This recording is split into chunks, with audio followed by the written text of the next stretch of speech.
بدلیں زندگی۔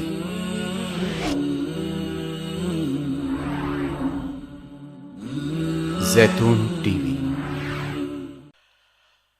مولانا رومی فرماتے ہیں مثنوی میں کہ گرچہ رخنا نیست عالم را پدید، گرچہ رخنا نیست عالم را پدید، خیرہ یوسف وار می باید دوید، کہ اگرچہ اس دنیا کے اندر بھی دنیا کی ان لذتوں سے باہر نکلنے کا راستہ نظر نہیں آ رہا، کوئی رخنا نظر نہیں آ رہا، گرچہ رخنا نیست عالم را پدید، اس دنیا سے باہر نکلنے کا راستہ نظر نہیں آ رہا، لیکن خیرہ یوسف وار می باید دوید، جیسے یوسف علیہ السلام بھاگے تھے اسی طرح بھاگنا چاہیے، اس طرح بھاگو گے تو اللہ تبارک و تعالیٰ تمہیں بچا لیں گے۔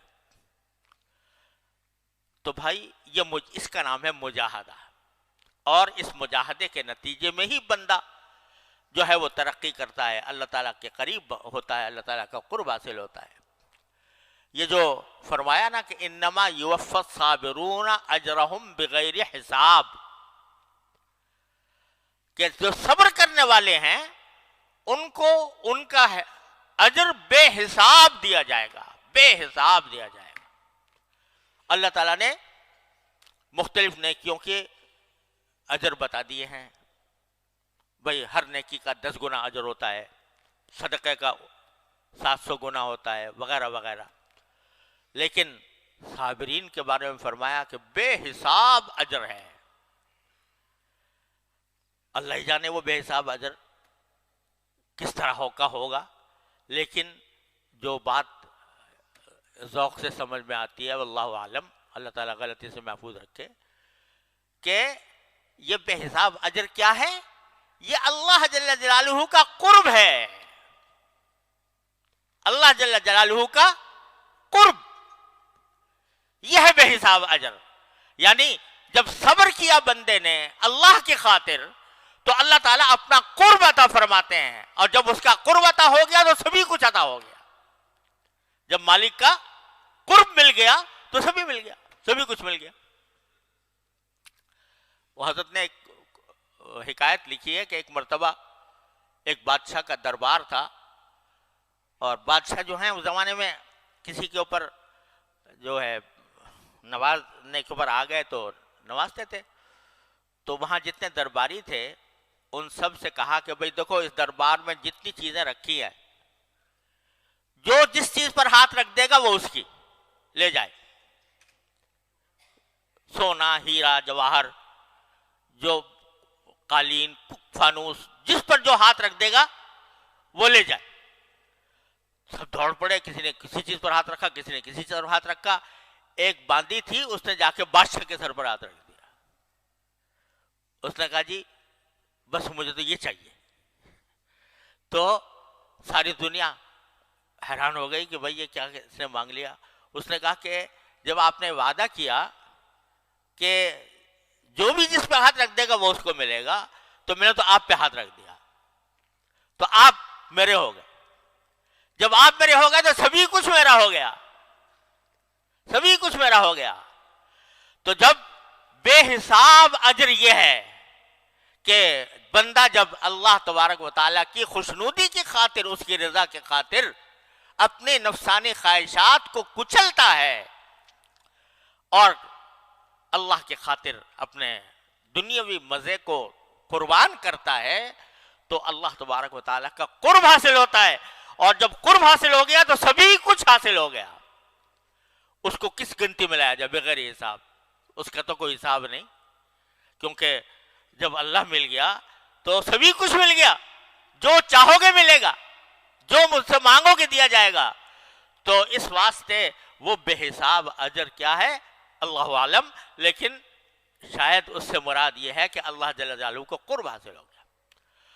تو اس کو معمولی بات نہ سمجھو، ایک اللہ تعالیٰ سے رجوع، دعا، ایسے مواقع پر جبکہ انسان کو گناہ میں مبتلا ہونے کا اندیشہ ہو۔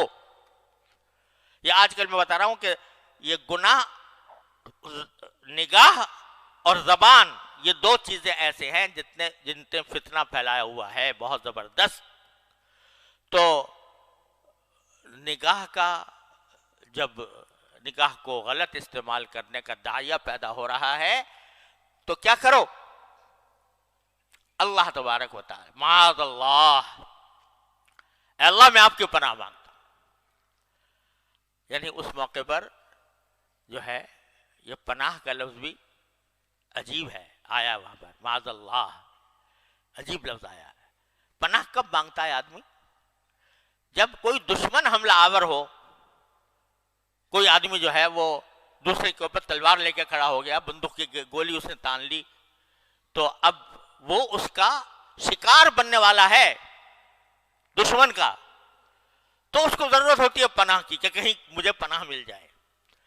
تو پناہ کا لفظ یہاں پر یہ بتا رہا ہے کہ میں ایک ایسی صورتحال سے دوچار ہوں کہ میرا دشمن مجھ پر غالب آ رہا ہے. میرا دشمن کون؟ شیطان. اور کون؟ نفس. یہ غالب آنے کا مجھے اندیشہ ہے. تو جس طرح کوئی آدمی دشمن حملہ کر رہا ہو اور اس وقت میں بندہ جو ہے وہ کسی کی پناہ لیتا ہے، تو اسی طریقے سے حضرت یوسف علیہ السلام نے فرمایا کہ یہ دشمن مجھ پر حملہ آور ہے، اے اللہ میں آپ کی پناہ میں آتا ہوں، مجھے اپنی پناہ دے دیجیے. تو معاذ اللہ، اللہ کی پناہ مانگو، رجوع کرو، اللہ کی پناہ مانگو. دوسرا کیا؟ اس کی نعمتوں کا استحضار کرو. انہ ربی احسن مثوائے، یہ میرا پروردگار ہے جس نے میرا ٹھکانہ مجھے اچھا دیا ہے، میں اس کی کیسے نافرمانی کروں، میں اس سے کیسے جنگ کروں جس نے مجھے یہ نعمتیں عطا فرمائیں. اس کا استحضار کرو. اور تیسرا یہ کہ جتنا بھاگ سکتے ہو اتنا بھاگ جاؤ وہاں سے، اس جگہ سے جہاں گناہ میں مبتلا ہونے کا اندیشہ ہے. 3 کام کرو گے تو انشاءاللہ ثم انشاءاللہ ضرور مدد ہوگی. اور اگر بالفرض بعض اوقات ان میں سے کسی چیز میں کوئی کوتاہی رہ جاتی ہے تو اس کی وجہ سے بعض اوقات آدمی مبتلا بھی ہو جاتا ہے، لیکن وہ مبتلا ہونے کے بعد بھی اللہ تبارک و تعالیٰ کی مدد شامل حال رہے گی، توبہ کی توفیق ہوگی. اللہ تبارک و تعالیٰ ضرور توبہ کی توفیق عطا فرمائے گا. اگر بالفرض پھسل بھی گیا تو توبہ کی توفیق عطا فرمائے. تو اس لیے بھائی یہ نسخہ ہے بہت بڑا زبردست جو حضرت یوسف علیہ السلام نے سکھایا، اپنے نفسانی خواہشات سے بچ کر اللہ تبارک و تعالیٰ کی بارگاہ میں آنے کا.